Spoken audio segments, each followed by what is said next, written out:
В окупації, звісно, було дуже тяжко.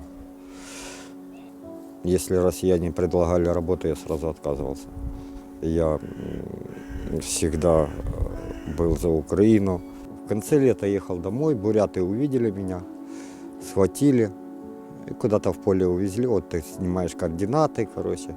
Избивали там, в принципе, почти всю ночь избивали. Чтоб я сказал, где ЗСУ живет. Начали намекать, потому что вот так, может быть, и детей заберем. Пока мы двое суток ехали до белорусской границы, честно, у меня была пачка таблеток успокоительных.